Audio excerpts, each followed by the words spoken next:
Well, good day everyone. How are you all today? My name is Hussein, and I'm back again to bring you all some of the closing of the week review.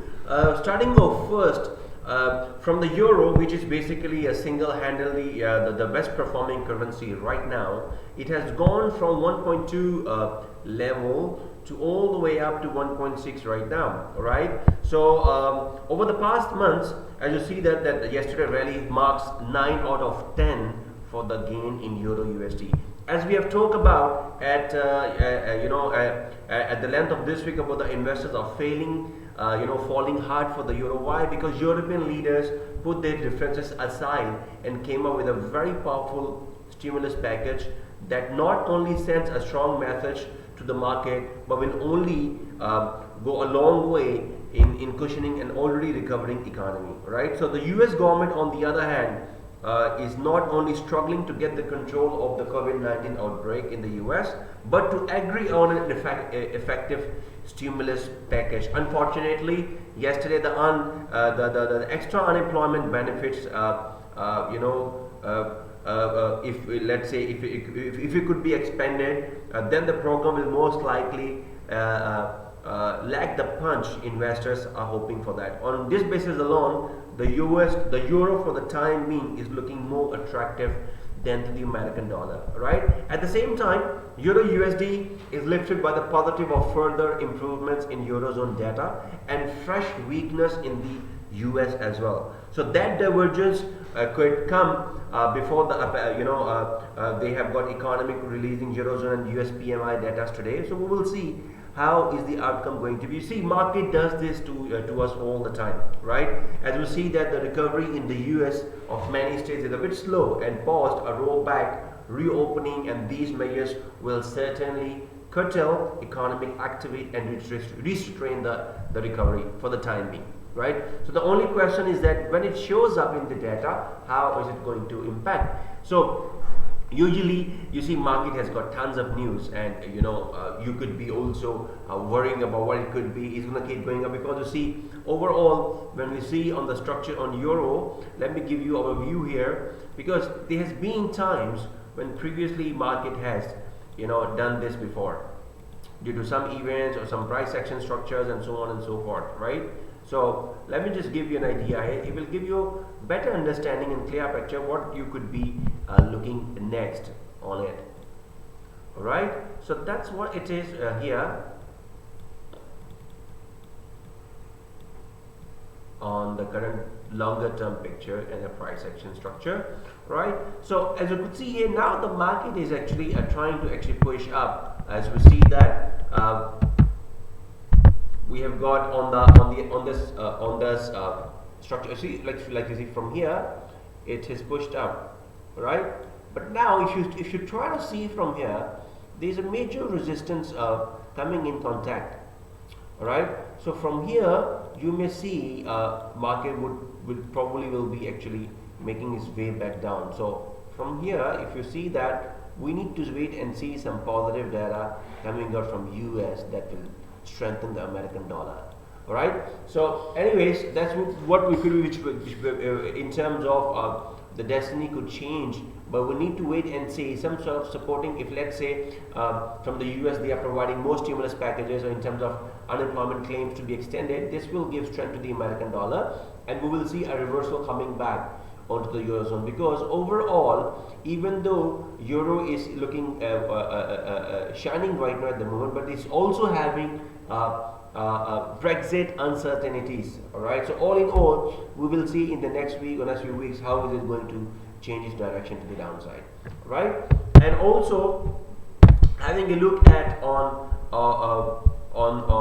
the US, you see it is also engaging in escalating some sort of issues with China, which has been going on for a very long time. And even as pharmaceutical companies make progress on vaccine development, the euro as a risk currency will rally on a good news. So for all these reasons, unless there is an negative news coming up from the euro, and the pair uptrend should change from there. So euro USD broke about 1.16 level. I would see that it can push up a bit more further, but in the nearest future we will see it will make its way back down. And Having a look at on sterling, right, which also traded higher compared to the other one, despite the EU top Brexit negotiator warning that trade deal is unlikely this year, and from there the part of its strength could stem from Friday's retail sales report, which is, I believe, that is going to be today. Let's have a look on it. For today, retail sales. Right, so we have got retail sales from England, which will be having an impact on this pound pair. So let's see what it could be. Having a look at on USD Canadian. So for USD CAD, basically dropped to about 1 month low. But let me just open up USD CAD. Right, it actually dropped to 1 month low all the way down, and from here we could see that. With the Canadian data today, which is going to be today, let's just say here we have got which was actually 1 second. No, today we do not have any Canadian data coming out, which we had yesterday consumer price index, which was strong enough to give momentum to the Canadian dollar, right? So we had Bank of Canada Consumer Price Index, and we had Housing Price Index. Then we had quite a couple of events this week, but not as many compared to the other weeks. So for stocks actually Dow Jones Industrial Average, it actually it has been going up on a very slower pace, but for now what we're going to see, since we're at the end of the week, we will see what it is. But as long as the price remains above this, it is still bullish. Perhaps it can actually come down a bit from here. Then this could be another buying opportunity for you, if let's say you're a short-term intraday trader. All right. And Microsoft, we had Microsoft earnings was good, but overall it actually dropped about 2%. But if you see on Microsoft here, where is it? Right here. All right. So here's a correction coming on it as well. But we see that this correction will be another buying opportunity for you to go long on Microsoft. So let me give you one trick that you may actually use on this. If let's say you're buying Microsoft, since this is retracing right now, perhaps you can check where some of the this indicator moving average, my favorite, 20, and moving average 50. You can combine this together, and now if you want to take an entry on this, perhaps when the market, this moving average perhaps is starting to go down, wait for it to re-enter back like this to this 50 MA. All right, then you can actually go for a buy entry on this, right? Because you see, previously, historically, it has done many times. I've shared these strategies with you for many times, and you can use this as your approach for you to have an entry, right? Like this, when it will be doing something like this. Right, so you can actually go long on Microsoft once it does that, right, like this here, and you can catch some nice lifts up from there. All right, so that's it for Microsoft.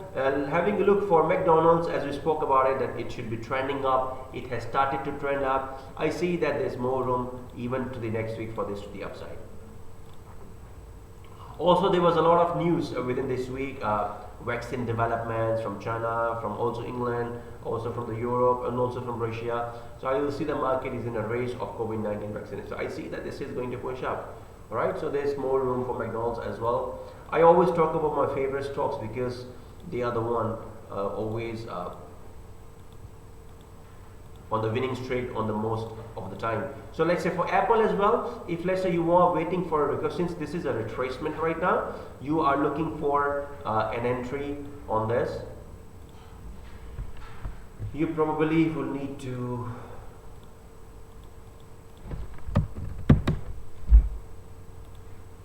alright, so now it's a cross above. You can ignore this. Let's say when the market gives you crosses like this, you can actually go long on Apple, because overall the trend is to the upside.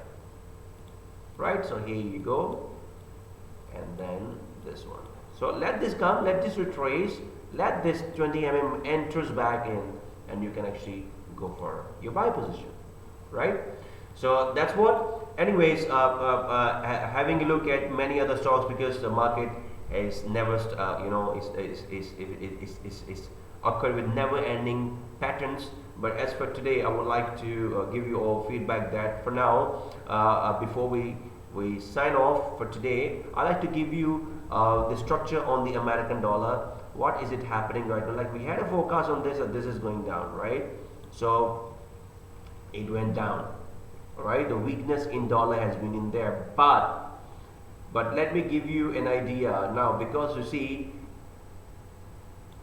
overall from here, if you see these levels here, there has been a support,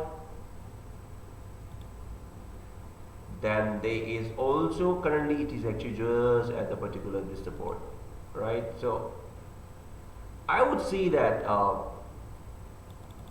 there could be not for now it's, yes, we know it's going down, but there could be an opportunity for this to actually rebound a bit too. So for now, I will see that it is extremely oversold. So same goes to, it will be having a direct, I would say that link with the Euro USD as well. So from here, we will see a correction coming soon. When if you see on the gold also, let me having a look at the gold prices, which has been climbing, has been soaring, right? So let me give you why everybody, or I would say that gold has been trending up, is because when there's too much of uncertainty goes by, market actually moves the money into the gold, into safe haven assets. So for now, this is what the gold is going by. Look at that, it is at a very peak, which is also at the resistance, a major resistance. This is a very typical, I would say, the critical zone. Unless if this is going to break this resistance, then this will be going up. But for now, you see what the market has done previously. So now if you are buying, better take profits and exit, because over here market will decide where it wants to go next. So from here, this is a very critical zone. So we got to wait and see what it will be, but because over here it is extremely overbought looking at the technical picture. So for now, let's just say we will not be taking an entry on it. We will see perhaps next week how the market is going to respond towards this, right? So all in all, that's all for closing of the week review. We'll be back again next week to bring you more updates in terms of our analysis, in terms of our London session forecast, in terms of trading signals, market recommendations. I believe it is really helping you guys a lot in terms of to understand how the market actually works and what are the measures that you need to take, because of course there are ups and downs in the market. There's always a challenging week, but sometimes the market also gives you fruitful trades that are actually in your favor. So all in all, a message for today that I like to give you also, like if let's say you're having any difficulty in trading, if let's say you are facing any obstacles, if you need any help, if you need any consultancy, do refer to the managers. And always remember, trading is profitable when you have patience, and it is not the approach of trading for a week or 2 weeks. It's the approach of trading conducted in a cycle over a longer term. Thank you very much, and I will see you guys again. Bye bye.